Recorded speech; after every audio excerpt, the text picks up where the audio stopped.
السلام عليكم ورحمة الله تعالى وبركاته. الإخوان والأخوات الكرام، مرحبا بكم في حلقة جديدة من أخبار إيطاليا. الحلقة ديال اليوم إن شاء الله نطرقوا لمواضيع متعددة، وديما القانون ديال الميزانية كل نهار من وراء نهار كيخرجوا بونصات جداد. لذلك اليوم غنتكلموا على بونصات مختلفة.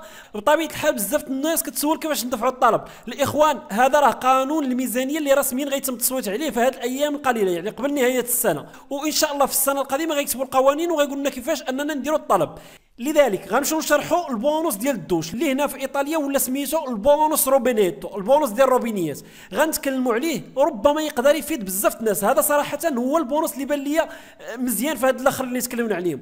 كذلك غنهضروا على كونت يتراجع ويستجيب لحزب ديال رانسي، كونت اعترف بالخطا ديالو بشكل غير مباشر وبدا كيدير شي اجراءات. غنشوفوها شنو هي اخوان. غنشوفوا ايطاليا اللي كترخص اللقاح ديال فايزر، وان شاء الله نهار 27 غتبدا الجلبه في ايطاليا. اول شخص غياخذ الجلبه هو واحد فرمليه في السبيطار ديال سبالاتساني.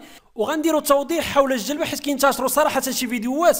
انا عندي غير واحد التساؤل، بغيت نعرف علاش واحد الناس ما كيتيقوش مني كيخرج واحد العالم اللي حياته كامله دوزها في المختبرات كيقول لهم بلا انه هاد الجلبه راه فعاله وامنه، وكيتيقوا بواحد الواحد اللي هو ما عنده لا علاقه لا بالعلم لا حتى شي حاجه كيقول لهم الجلبه راه غتقتلنا كاملين، كيتيقوا به، في حين انه العالم تيقول لهم راها امنه وكيقولوا لي باش مصنوعه اشنو فيها جيب لنا الدليل. وهذاك اللي كيكذب ما كيطلبوش منه الدليل، اوتوماتيك كيتيقوه. سؤال اللي صراحه ما لقيتش ليه الجواب ديالو انا. وغنتكلموا على المشكل الكبير يا اخوان، والضغط ديال الصحافه كيعطي الاكل ديالو. من بعد ما انه 15000 ايطالي كانوا عالقين في بريطانيا، اليوم ايطالي كتلقى لهم حل. غنشوفوا الحل اللي لقى لهم وزير الصحه ووزير الخارجيه. وبطبيعه الحال الاخوان كيف ما العاده كنبغي نشكركم على التفاعل ديالكم وعلى لي لايك والتعاليق اللي كتخليو في الفيديوهات. والناس اللي ما مشتركاش في القناه اشتركوا يا اخوان باش تبقاو توصلوا بجديد اخبار ايطاليا ان شاء الله. رجوعا للموضوع ديال قانون الميزانيه، هذا القانون يا اخوان راه تم التصويت عليه البارح في اللجنه ديال الميزانيه. قانون اللي دازوا فيه بزاف ديال القوانين وبزاف ديال المساعدات وبزاف ديال البونصات اللي واخا صغار يا اخوان، راه كاين شي بونصات اللي هي مهمه. بطبيعه الحال انا راه كل نهار كنذكر لكم شي بونصات، وكل نهار الصحافه كتجيب بونصات جداد. علاش؟ حيت بطبيعه الحال القانون ديال الميزانيه راه كبير بزاف، والصحافه خاصها وقت باش توصل للبونصات. وكاين بعض المرات اللي مثلا البرلماني اللي دار داك الاقتراح ديالو كيتقبل في اللجنه ديال الميزانيه، او كيتصل بالصحفيين تيقول لهم شوفوا راه درت واحد الاقتراح وتقبل، ها على شنو كدوي في هذا الاقتراح وشنو هذا البونص. لذلك كيبغي باش انه يبين راه كيخدم، وفي نفس الوقت كيعطي الخبر للصحافه.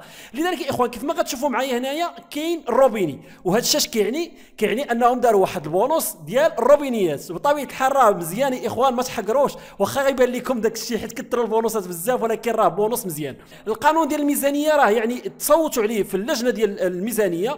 بطبيعه الحال خاصو يمشي للبرلمان دابايا وخاصهم يصوتوا عليه قبل نهايه السنه، هذه راه ما فيها شك. بطبيعه الحال في الايام الماضيه اللي دازت تكلمنا على البونص ديال النظارات، البونص ديال العدسات ديال الشوف، تكلمنا كذلك على الهاتف المجاني ديال الحكومه اللي غيوليوه يعطيوه العائلات اللي عندها ليزي قل من 10000 اورو. غيكون فيه الانترنت وغيكون فيه لابونامينتو او يعني الانخراط لجوج جرائد الكترونيه. بطبيعه الحال اخوان هاد القوانين كلها مزيانه، وبزاف الناس كتسول كيفاش نقدروا نستافدوا من هاد البونصات. الاخوان هاد الشيء دابا راه حاليا غير قوانين، اقتراحات اللي تقبلات رسميا غتكون في القانون ديال الميزانيه، وغتكون ان شاء الله في السنه القادمه راه 100% غتكون ان شاء الله.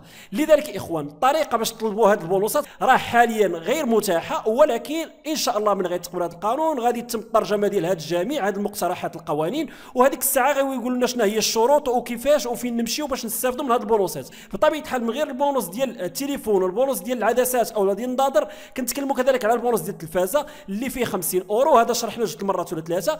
البونص ديال الروبينيات بطبيعه الحال يا اخوان راه فيه الروبينيات، فيه الرشاشات ديال الدوش اللي صراحه غتبان لكم حاجه اللي هي عيانه وشي حاجه اللي ماشي كثيره بزاف، ولكن اللي داخله في البونص يا اخوان راه داخلين كذلك السانيتاري، يعني الفاتر البيدي واللافابو، يعني تقدروا تبدلوهم بالفلوس ديال هذا البونص. هذا البونص يا اخوان فيه 1000 اورو. لذلك عندنا من هنا ل 31 في شهر 12 ديال 2021 يعني السنه القادمه عندنا امكانيه اننا نبدلوا الروبينيات ديال الدوش ديال الكوزينه وكذلك السانيتاري ونستافدوا من 1000 اورو. كاين كذلك بونصات اخرين اللي غيتعطاو للشركات، مثلا الا داروا لواحد الفلتر الماء باش يولي ماء يعني كيتشرب، غيديروا لهم واحد السكوطو غيرجعوا لهم النص ديال النفقات اللي خسروا. وكاين يعني هذا الموضوع غنتكلموا عليه. وحاجه اللي مهمه بزاف يا اخوان هو هذا البونص فيتو ديال ستودنتي فوريسيدي، يعني التلاميذ اللي كيقراو في الجامعه. الناس اللي عندها تلاميذ تقرا في الجامعه، اول حاجه علم ولدك قولها ليه وقول ليه يشوف هذا الارتيكل يمشي يقلب عليه ولا يقلب على العديد من المقالات بحال هادو. هاد البونص يا اخوان راه كيف كتشوفوا معايا راه ابروفاتين كوميسيون، يعني راه تم القبول ديالو في اللجنه ديال الميزانيه. البونص كيتكلموا راه غيستافدوا منه العائلات اللي عندهم اقل من 20,000 اورو، التلاميذ اللي ما كيستافدوش من الاعانات ديال الدوله، يعني الا كنت كتستافد من الاعانات ديال الدوله بالنسبه للكراء راه ما غتستافدش من هذا الشيء. وكذلك الشرط الثالث هو انه بطبيعه الحال خاصو يكون يقرا فوريساد، يعني بعيد على الدار ديالو. هاد البونص يا اخوان راه ما مذكورش القيمه ديالو شحال، ولكن حاط ليه 15 مليون ديال الاورو في الميزانيه ديال السنه القادمه، اللي هي واحد لا سومه اللي ما كثيرش بزاف صراحه، يعني متوسطه لما قلناش صغيره بزاف. لذلك حاولوا انكم تسولوا باش الاولاد ديالكم الا كانت شي حاجه يكونوا من الاول مستفيدين. حاجه اخرى اللي في هذا القانون يا اخوان راه كيف ما شفتوا كنا تكلمنا عن البونص ديال الفراش، مثلا لا اصلحتي الدار ديالك وبغيتي تفرشها الدوله كدير لك سكونطو ديال النص، يعني هذاك الشيء اللي خسرتي غترجع لك النص حتى لواحد الحد اقصى ديال 16,000 اورو. الا بغيتي تشري مثلا ثلاجه فورنو وهذاك الشيء اللي خاص بالالكترونيك، وفي نفس الوقت يعني لي موبيلي الفراش العادي دي بانوات وكل ما يخص يعني الفراش ديال الدار، وهذا راه دائما كان يا اخوان كانت في 10,000 اورو، دابا ولات في 16,000 اورو. في حين انه هذا البونص اللي واعر يا اخوان وضحكني انا صراحه، البونص ديال الكارغو بايك. الكارغو بايك هما هاد البيكالات يا اخوان، شوفوا معايا اللي صراحه نص بيكالا والنص برويطه، هادو كيستعملوهم سيرتو وخصوصا البلدان اللي هما في شمال اوروبا كيقدروا يديو فيهم ولادهم للمدرسه مثلا ولا شي حاجه بحال هكا يا اخوان. لذلك هاد البيكالات راه داروا لهم تما واحد البونص ديالهم، ولكن شحال حطوا لهم؟ حطوا لهم 2 المليون ديال الاورو اللي صراحه قليله بزاف، يعني ما عطاوهمش فلوس بزاف.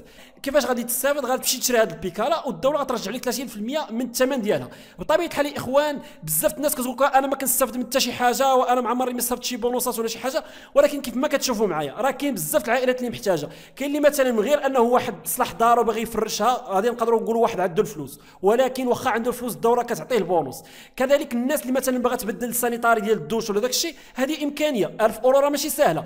في حين انه مثلا البونص ديال التلفازه الا كان الواحد عنده ليزي اقل من 20,000 اورو، يعني راه غيدخلوا فيه بزاف ديال الناس، ما خسرتي والو، لا مشيتي سكاركيتي واحد الورقه وطبعتيها وعمرتيها غتسب سميتك وكنيتك وفين ساكن، وهذيك الورقه غتولي الثمن ديالها 50 اورو. في حين انه بزاف الناس كتحتاج هاد البونصات ديال الناظر. لذلك حاجه اخرى اللي بغيت نشرحها لكم فيما يخص هاد البونصات، اللي ربما بزاف الناس كتقول لا راه يمكن الدوله غير كتفلا وداك الشيء، هاد الشيء ما عندهم باش ينفع. البونصات راه ما كيديروهمش غير باش تستافد منهم الشعب بوحدو، الشعب بطبيعه الحال راه غيستافدوا، هو الهدف الاول ديال الحكومه. وكاين الهدف الثاني، الهدف الثاني اخوان هما هاد القطاعات. مثلا هاد البونص ديال الروبينيت اللي فيه 1000 اورو واللي حطت ليه الدوله 20 مليار السنه القادمه، راه بطبيعه الحال القطاع ديال الروبينيات وديال السانيتاري ربما وكل العصا هاد الايامات وفي هاد الاشهر اللي دازت غيحطوا لي واحد 20 مليار في القانون الميزانيه اللي بطبيعه الحال الناس غتمشي تخسرها وترجعها لهاد القطاعات. لذلك غتكون واحد الانتعاشه كبيره. كذلك بالنسبه لهاد النوع ديال البيكالات او بالنسبه يعني التلفازات وما الى ذلك. لذلك اخوان البونصات راه كيكون عندهم واحد الهدف، من غير انهم يعاونوا الناس كيعاونوا حتى الشركات والقطاعات. باقي ما كملاتش يا اخوان يومين على اغلاق الحدود الايطاليه في وجه الرحلات اللي كتجي من بريطانيا، ولكن في هاد اليومين الاخوان كنتكلموا على بزاف الايطاليين عالقين، اكثر من 15,000 شخص. هذا الشيء خلى انه يكون واحد الضغط كبير على الحكومه الايطاليه، اولا من الصحافه، حيت مثلا الا شفتوا الكورير ديال سيرا كتفتحوا الصفحه الاولى كتلقاو بزاف الناس كيتكلموا عليهم. هاد السيده اللي مصريه بقات هي وثلاثه الاولاد ديالها مبلوكين في المطار، هاد الدريه اللي هي ايطاليه. كذلك الا مشينا الصحيفه الاخرى ديال الريبوبليكا كتقال انه لا ديسبيراسيوني ديال الطاليان هي اللي بقاو مبلوكين في المطار، وكتلقى يعني مقالات ديال الناس اللي كتقول لهم انا ولدي او الصديقه ديالو كانوا في الانجليز وراجعين للطاليان بمره، ماشي راجعين باش يدوزوا راس العام وياكلوا البانيتوني ويرجعوا يخدموا، راجعين حيت الخدمه ما مشاتش معاهم مزيان وتبلوكات لهم الطياره وبقاو واحلين تما. لذلك خاصكم ديروا شي حل. من غير هذا الشيء كان كذلك الضغط من الاتحاد الاوروبي، هذا الشيء اللي خلى انه الحكومه الايطاليه الوزير ديال الصحه سبيرانسا والوزير الخارجيه دي مايو كيلقاو حل. الحل اللي لقاو اخوان هو انهم غيدخلوا هاد الناس وغيديروا لهم رحلات استثنائيه، رحلات اللي غتكون عندها واحد الرخصه خاصه. الناس اللي غتدخل غدير الدوبيو تامبوني، غدير جوج تحاليل اخوان، واحد قبل ما دير الديبار وواحد ملي توصل، وفي كلتا الحالتين واخا يكونوا بجوجهم نيجاتيف خاصهم يديروا الكورنتينا ديال 14 يوم. وحاجه اخرى اخوان، اي شخص ابتداء من البارح اي شخص دخل لايطاليا والى حدود 6 في شهر واحد خاصو يدير الكورنتينا الحجر الصحي لمده 14 يوم. لا يهم انه يجيب معاه التحليله وتكون نيجاتيف. اللي دخل طاليان من فرنسا اسبانيا هولندا المانيا وجميع الدول بلجيكا وجميع الدول الاوروبيه خاصو يدير الكورنتينا 14 يوم، وكذلك من المغرب. لذلك اخوان كيف ما كتشوفوا معايا القرار جا بسرعه، هذا الشيء حيت حتى البرلمان الاوروبي في بروكسل دار ضغط كبير على الدول ديال الاتحاد الاوروبي باش انها تحيد البلوك اللي كاين حاليا في وجه الحدود ديال الانجليز. ماشي البلوك ديال الرحلات اللي كتدي الناس، ولكن على الاقل الرحلات الكوميرشالي، الرحلات التجاريه، وكذلك الحدود البحريه مع فرنسا مثلا. حيت الا كنتو شفتوا الصور اخوان ديال التير يعني الكاميوات اللي كانوا دايرين السيرفيس، علاش؟ حيت فرنسا سدت الحدود ديالها، وفي الاخر لقاو واحد الحل هو انه يديروا الطامبوني لجميع السائقين ديال هاد الكاميوات. كان بزاف ديال الزحام اخوان، ولا شفتوا الفيديوهات في التلفازه راه يعني كنتكلموا على كيلومترات وكيلومترات ديال الترافيك اخوان، يعني واقفين ما كاين حتى شي حاجه وكيتسناو النوبه ديالهم توصل. هادشي اللي خلى انه الانجليز تفتح واحد المطار القريب من الحدود باش يرجعوه باركينغ، وهادو هما الصور يا اخوان.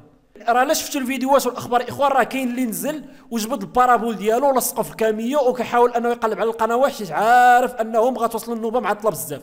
واخر نقطه غنبغي نقولها في هذا الموضوع يا اخوان، شوفوا ولاحظوا يعني الفرق ما بين الحكومات. كاينه حكومه اللي لقات الحل للشعب ديالها في نهار ونص، يعني نهار ونص وجدوا لي بالطيارات وقال لهم غنجيبوكم، وكاينه حكومه اللي خلات الشعب ديالها متازم في الخارج لمده 4 شهور و5 شهور وما اكثر. لذلك اخوان راه يعني القيمه ديال المواطن راه كتبان حتى في هذه الحالات. رجوعا للحقل السياسي الايطالي اخوان، داك الصداع اللي كان جبد رانسي والهجوم اللي داروا على كونتي بدا كيعطي النتائج ديالو. بطبيعه الحال الحاجه اللي ما تقبلهاش رانسي وما تقبلوهاش حتى الاحزاب الاخرى ديال الاغلبيه واخا ما دواوش دوا غير رانسي، هو انه كونتي مع الجوج ديال الليل ديال واحد النهار كيصيفط لهم الملف ديال الريكوفري فاند، الفلوس اللي غيصيفط لهم الاتحاد الاوروبي.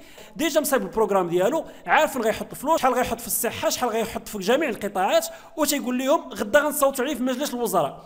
رانسي ما تقبلش هذه القضيه وقال لهم لا. بطبيعه الحال هذاك الملف كان بلا انه في واحد التاسك فورس، رانسي نوض الصداع، واخيرا كونتي فهم بلا انه داك الشيء اللي كيدير فيه راه غير صحيح. اشنو دار كونتي في اليومين الاخر؟ في هاد اليومين اخوان دار اجتماعات مع الاحزاب ديال الاغلبيه، داك الشيء اللي كان كيقول ليه رانسي خاص يدير. لذلك البارح تجامع مع الحركه 5 نجوم ومع الحزب الديمقراطي، واليوم اجتمع مع الحزب اليساري الايطالي وكذلك مع ايطاليا فيفا ديال رانسي. والاجتماع مع ايطاليا فيفا كانوا فيه واحد 2 سوايع تقريبا، وكان فيه واحد الصراع بزاف لجوج المرات على حسب ما قال كوريا ديلا سيرا. ونفس الشيء كياكدوا الفاتو كوتيديانو انه الينا ماريا بوسكي والمينيستر بيلانوفا 2 المرات في هذا الاجتماع كيكون عندهم واحد النقاش مع الوزير الاول كونتي. لذلك يا اخوان نقاش اللي هو كبير، ولكن على الاقل داك الضغط وداك الصداع اللي كان ما بين رانسي وكونتي وانه غطيح الحكومه وما بقاتش الثقه في كونتي وداك الشيء نقاش شويه، ما بقاش كيف ما كان في الاول. بطبيعه الحال المشاكل باقا ما سالاتش، علاش؟ حيت باقي ما حدوش السياسه ديال هذا الريكوفر فاند. بطبيعه الحال بيلانوفا مني خرجت وقفات قدام الصحفيين وقالت بلا انه درنا واحد الخطوه للامام، واحسن حاجه هو انه الكلمه ديال تاكس فورس ما بقاتش في الخطه ديال كونتي. بطبيعه الحال هما كانوا ضد ديك الفكره ديال انه يكون واحد مجموعه ديال الناس اللي غتخول لهم جميع الصلاحيات يتحكموا في ديك 200 مليار 209 ديال الملايير اللي غيصيفطها الاتحاد الاوروبي. حاجه اللي غنبغي نذكر بها اخوان هو انه رانسي ما شاركش في هذا الاجتماع. علاش؟ حيت غير مسموح في هذه الاجتماعات الاولى انهم يشاركوا فيهم رؤساء الاحزاب، ولكن كيشاركوا غير الممثلين ديال الاحزاب، لذلك شاركوا برلمانيين من غير رانسي. بطبيعه الحال دابا خاصهم يصوتوا على قانون الميزانيه اللي فيه داك البونوسات واللي فيه يعني الفلوس ديال الميزانيه ديال السنه القادمه، ومن بعد خاصهم يديروا جلسات ديال مجلس الوزراء باش يحدوا النقط ويحطوا النقط على الحروف يصادقوا عليه ويصيفطوا للبرلمان باش يتم الاتفاق عليه في البرلمان. وخاصهم يعني يتشاوروا حتى مع النقابات ويتشاوروا يعني مع القطاعات الاقتصاديه الفلاحيه والصناعيه وما الى هذا. لذلك اخوان في الاخر كنت عرف بلا انه راه غلط وبدل القرار ديالو. رانسي دابا بغاو يعرفوا شنو هي الخطه ديالو، مادام كونتي صغر راسو وقبل بالهضره ديالو وعرف راسو بلا راه انه خطا قبل باش ما طيحش الحكومه، دابا غنشوفوا رانسي اشنا هي الخطه اللي عنده. بطبيعه الحال الحاجه اللي غادي نزيد ناكد عليها هو انه اماندولا الوزير ديال لافاري سوشالي قال بلا انه واخا يعني هذيك التاكس فورس ما كاينش عليها كلام حاليا، ولكن راه الاتحاد الاوروبي في الصفحه 33 ديال يعني شي خطه اللي كان صيفطها لهم الاتحاد الاوروبي في الصفحه 33 على حساب الوزير قال لهم كيقولوا لنا بلا انها خاصها تكون واحد الجوفرنانس يعني واحد المجموعه ديال الناس اللي تراقب هذوك المشاريع. بطبيعه الحال الاخوان راه كاين فرق بزاف من انه يكون واحد الجوفرنانس يعني واحد الناس اللي تراقب المشاريع وما بين الناس اللي ماشي تراقب هي اللي كدير ديك المشاريع والبرلمان ما عنده به علاقه، يعني هما غيمشيو ياخذوا البلايص ديال الوزراء. لذلك الحمد لله على الاقل دابا يراه الامور في هذه النقطه تقادات، ما بقاش داك الصراع اللي كان في الاول. اللقاح يا اخوان اليوم كتجي الرخصه من لايفا اللي هي الوكاله ديال الادويه الايطاليه. بطبيعه الحال الاهم هي الوكاله الاوروبيه للادويه، هذيك عطات الرخصه ديالها البارح، اليوم حتى ديال ايطاليا كتعطي الرخصه. لذلك نهار 27 غتبدا عمليات اللقاح في ايطاليا. باش نجاوبكم على السؤال اللي كيطرحوه بزاف الناس، واش اللي مرض بالكوفيد وتشافى خاصو يجلب؟ على حسب ما قالوا العديد من الخبراء، حيت انا بطبيعه الحال ماشي طبيب اللي غنقول لكم ولا لا، ولكن اللي سمعتها من العلماء هو كيقولوا بلا انه الناس اللي يعني مرضات كتكون عندها واحد المناعه، يعني كتكون المناعه اللي كتكونها بحال ديال الجلبه، ولكن كاين فرق في المده. الجلبه ربما حيت لحد الساعه باقي ما عارفينش، ربما كتحمي لسنه لسنتين 3 سنوات 4 سنوات ما عارفينش شحال، في حين انه المناعه اللي كتكتسبها من بعد ما انك ما كتمرض وكتكون عندك ديك المناعه ما كتطورش بزاف. كاينه ناس اللي مرضت في الموجه الاولى في شهر 3 في شهر 4، وعاودت ثاني مرضت في شهر 10 وشهر 11.